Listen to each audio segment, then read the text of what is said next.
નમસ્કાર વિદ્યાર્થી મિત્રો, આજે આપણે આ ચેપ્ટરના જે ખૂબ જ ઇમ્પોર્ટન્ટ દાખલા છે એટલે કે ટૂંકા દાખલા તે આપણે શીખવાના છીએ અને પરીક્ષામાં તમારે પણ આ ટૂંકા દાખલા જ પૂછાય છે. હવે તમને પ્રશ્ન એમ થતો હશે ટૂંકા દાખલા પૂછાય છે તો પછી દાખલાની શરૂઆત કેમ મોટા દાખલાથી કરી, મોડી ખાતાવાળા, નફા નુકસાન ફાળવણી ખાતાવાળું. તો એ દાખલા જે છે એ તમને બોર્ડની પરીક્ષામાં પૂછાતા નથી, પણ એ તમને આ જે એકાઉન્ટનો પહેલો ભાગ છે એ પહેલા ભાગના ખાલી એક ત્રીજું ચેપ્ટર છોડીને બધા ચેપ્ટરમાં એ મૂડી ખાતા આવવાના જ છે. અને આ ટૂંકા દાખલા શીખવા માટે પણ એ મૂડી ખાતા વિશે જાણવું જરૂરી હતું, તો એટલા માટે આપણે શરૂઆત કરી એનાથી. હવે આપણે આ ચેપ્ટરના ટૂંકા દાખલા શીખીશું જે તમને બોર્ડની પરીક્ષામાં પૂછાય છે. તો આપણે ઉદાહરણ 1 જોઈએ. તો એના માટે સૌથી પહેલાં હું રકમ વાંચું છું. તો હિરલ દર મહિનાની શરૂઆતમાં ₹500નો ઉપાડ કરે છે. જો ઉપાડ પર વાર્ષિક 10% લેખે વ્યાજ વસૂલ કરવાનું હોય તો કુલ વાર્ષિક ઉપાડ અને ઉપાડ પર વ્યાજ શોધો. કુલ વાર્ષિક ઉપાડ અને ઉપાડનું વ્યાજ શોધવાનું છે.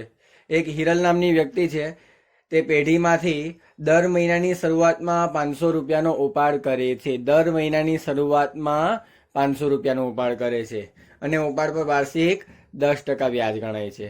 તો આપણે બે વસ્તુ શોધવાની છે, એક એનો કુલ વાર્ષિક ઉપાડ અને બીજું ઉપાડ પર વ્યાજ. તો પહેલાં આપણે એનો કુલ વાર્ષિક ઉપાડ શોધીએ. તો કુલ વાર્ષિક ઉપાડ બરાબર 500 × 12 એટલે આવશે 6000. દર મહિને ₹500નો ઉપાડ કરે છે એટલે 12 મહિનાનો ઉપાડ ગણીએ તો 500 × 12 એટલે કે 6000. હવે ઉપાડ પર વ્યાજ ગણીએ.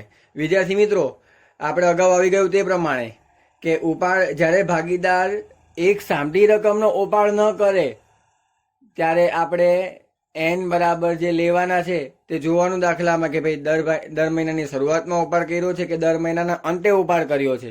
તો અહીંયા ભાગીદાર દર મહિનાની શરૂઆતમાં ઉપાડ કરે છે. તો I બરાબર PRN/100 જે સૂત્ર છે એમાં n કેટલો લેવાનો? 78/12. દર મહિનાની શરૂઆતમાં હોય તો n આવશે 78/12 અને દર મહિનાના અંતે હોય તો n આવશે 66/12. અત્યારે શરૂઆતમાં છે તો n કેટલો લઈશું?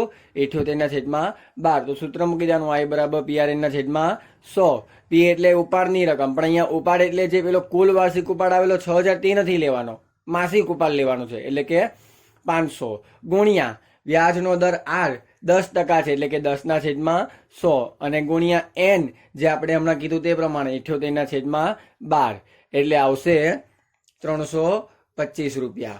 તો આ થઈ ગયું ઉપાડનું વ્યાજ 325 અને કુલ વાર્ષિક ઉપાડ 6000. હવે ઉદાહરણ 2 જોઈએ. તો પહેલા એની રકમ જોઈ લઈએ એક વખત. હંસા, હિતેશ અને વિજય એક પેઢીના ભાગીદારો છે. તેઓની મૂડીનું પ્રમાણ 3:2:1 છે. વિદ્યાર્થી મિત્રો ધ્યાન રાખજો, મૂડીનું પ્રમાણ છે 3:2:1.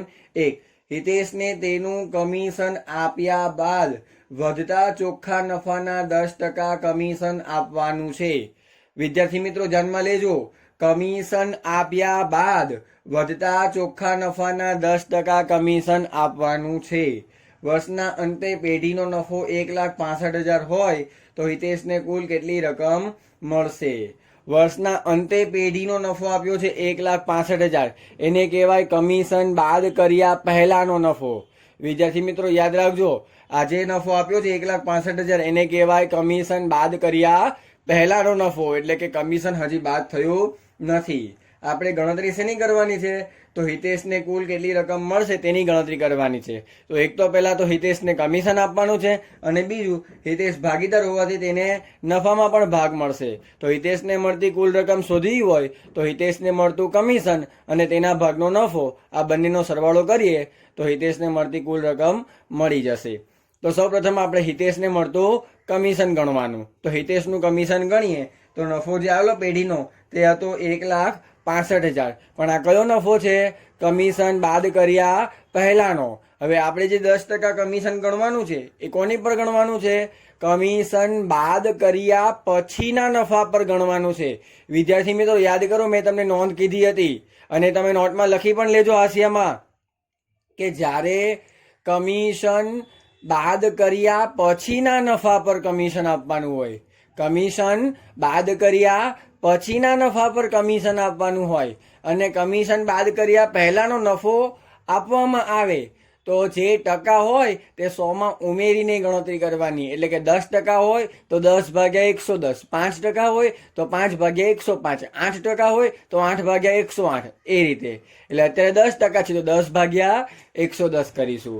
તો હિતેશનું કમિશન 1,65,000 ગુણ્યા 10/110, એટલે હિતેશનું કમિશન આવશે 15,000. હવે આપણે વહેંચણી પાત્ર નફો એટલે કે કમિશન બાદ કર્યા પછીનો નફો શોધીએ. તો કમિશન બાદ કર્યા પછીનો નફો શોધવા માટે કમિશન બાદ કર્યા પહેલાનો જે નફો હતો એટલે કે 1,65,000 એમાંથી કમિશન બાદ કરી દઈશું 15,000 જે આપણે ગણતરી કરી તે.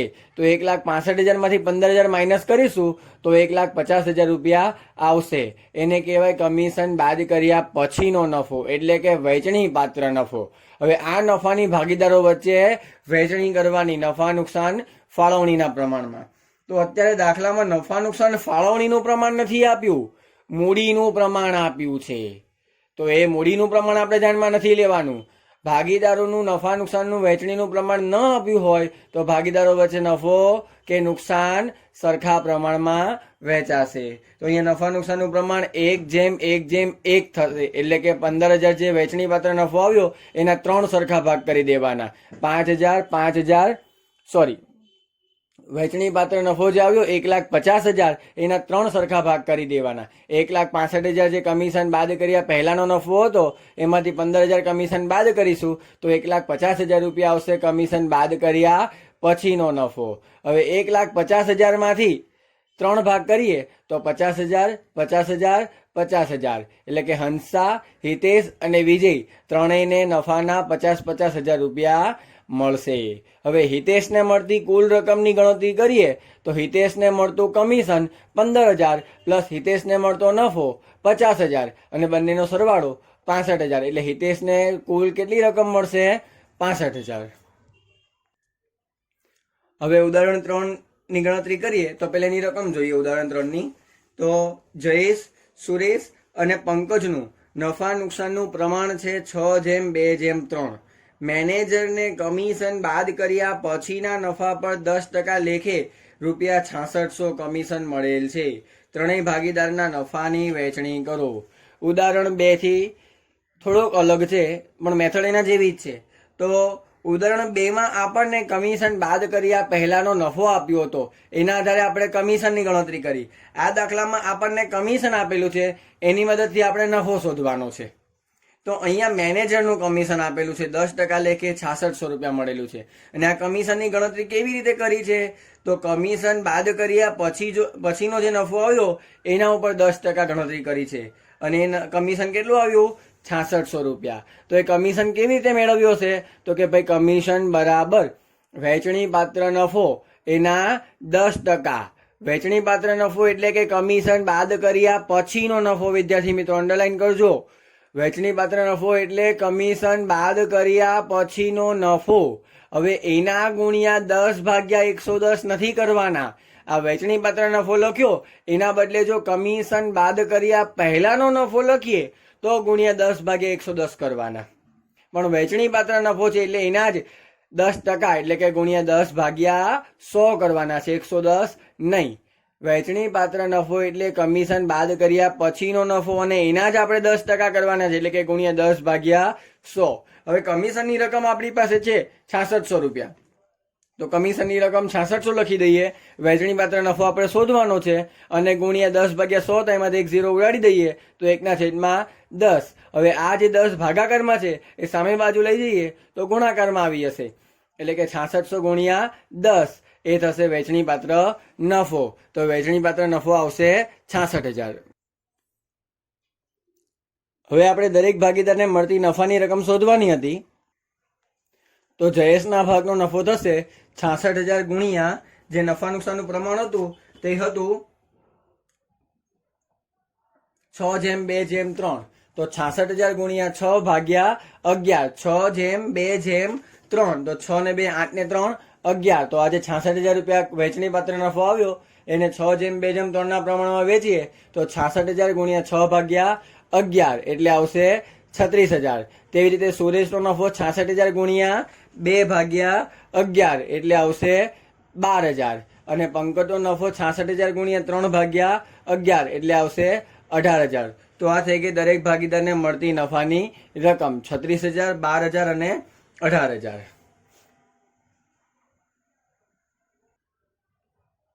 હવે આપણે ઉદાહરણ 4 જોઈશું. તો રકમ જોઈએ એક વખત. શીલા, સુરભી અને સીમા 5:7:9 પ્રમાણમાં નફો નુકસાન વહેંચી લેતા ભાગીદારો છે. મેનેજર સંકેતને તેનું કમિશન બાદ કર્યા પછી વધતા નફા પર 10% કમિશન આપવાનું છે.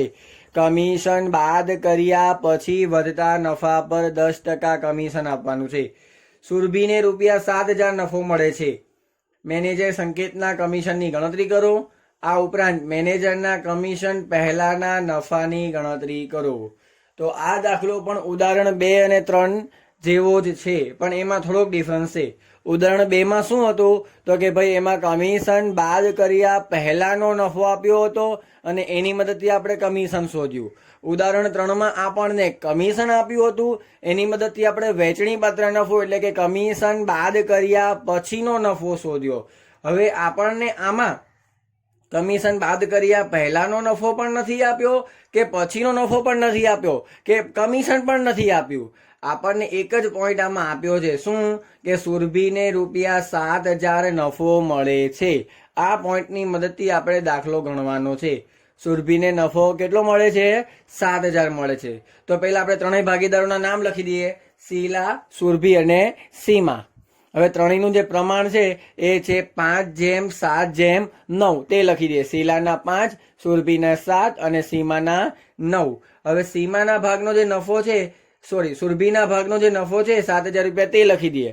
સુરભીના ભાગનો જે નફો હતો 7,000 તેના ભાગની નીચે એટલે કે 7 ની નીચે 7,000 લખી દઈએ. હવે શું કરવાનું? સુરભીનો ભાગ 7 હતો તો એને નફો 7,000 મળ્યો. તો શીલાનો ભાગ 5 છે તો એને 5 ભાગે કેટલા થશે? 5,000. ફરી એક વખત. સુરભીનો ભાગ 7 હતો તો એને ₹7,000 નફો મળે છે. તો શીલાનો ભાગ 5 છે તો 5 ભાગે કેટલા? 7 એ 7,000 તો 5 એ કેટલા? એટલે ₹5,000 આવશે. એવી જ રીતે સીમાનો ભાગ 9 છે તો સુરભીનો ભાગ 7 હતો તો 7 ભાગે નફો 7,000 તો 9 ભાગે કેટલા? એટલે આવશે 9,000. તો આ રીતે શીલાના ભાગનો નફો 5,000, સુરભીના ભાગનો નફો 7,000 અને સીમાના ભાગનો નફો 9,000 થશે. આજે શીલાના 5,000 આવ્યા તે કેવી રીતે આવ્યા? 7 ભાગે 7,000 તો 5 ભાગે કેટલા? એટલે કે 5 ગુણ્યા 7,000 ભાગ્યા 7 એટલે આવશે 5,000. એ રીતે સીમાના 9,000 કેવી રીતે આવ્યા? તો 7 ભાગ સુરભીનો છે એનો નફો 7,000 તો 7 ભાગે 7,000 તો 9 કેટલા? એટલે કે 7,000 ગુણ્યા 9 ભાગ્યા 7 એટલે આવશે 9,000. હવે આ ત્રણેયના નફાનો સરવાળો કરીએ 5,000 + 7,000 + 9,000 તો આપણને વેચણી પાત્ર નફો મળે. તો વેચણી પાત્ર નફો 5,000 + 7,000 + 9,000 એટલે થશે 21,000. તો વેચણી પાત્ર નફો એટલે કે કમિશન બાદ કર્યા પછીનો નફો આવશે 21,000. હવે આપણે મેનેજર સંકેતનું કમિશન ગણવાનું છે. તો એને કમિશન આપવાનું હતું 10%. પણ એ કમિશન કેવી રીતે આપવાનું છે? કમિશન બાદ કર્યા પછીના નફા ઉપર 10% કમિશન આપવાનું છે. આજે 21,000 આવ્યા એ કમિશન બાદ કર્યા પછીનો જ નફો છે એટલે એના ગુણ્યા 10 ભાગ્યા 110 કરવાના નથી. એ વેચણી પાત્ર નફો છે. વેચણી પાત્ર નફો એટલે કમિશન બાદ કર્યા પછીનો નફો. તો એના ડાયરેક્ટ ગુણ્યા 10% જ કરવાના છે એટલે કે ગુણ્યા 10 ભાગ્યા 100. તો 21,000 ગુણ્યા 10 ભાગ્યા 100 એટલે મેનેજર સંકેતનું કમિશન આવશે ₹2,100. એટલે એક પોઈન્ટ જે આપણે ગણવાનો હતો સંકેતનું કમિશન તે ગણાઈ ગયું. હવે આપણે ગણવાનું છે કમિશન પહેલાનો નફો. કમિશન પહેલાનો નફો ગણવા માટે કમિશન બાદ કર્યા પછીનો જે નફો આવેલો એટલે કે વેચણી પાત્ર નફો 21,000 એમાં પ્લસ કમિશન 2,100 કરી દેવાના. 21,000 જે કમિશન બાદ કર્યા પછીનો નફો આવેલો એટલે કે વેચણી પાત્ર નફો એમાં આજે ₹2,100 કમિશન આવ્યું સંકેતનું એ પ્લસ કરી દેવાનું એટલે કે ₹23,100. એને કહેવાશે કમિશન બાદ કર્યા પહેલાનો નફો.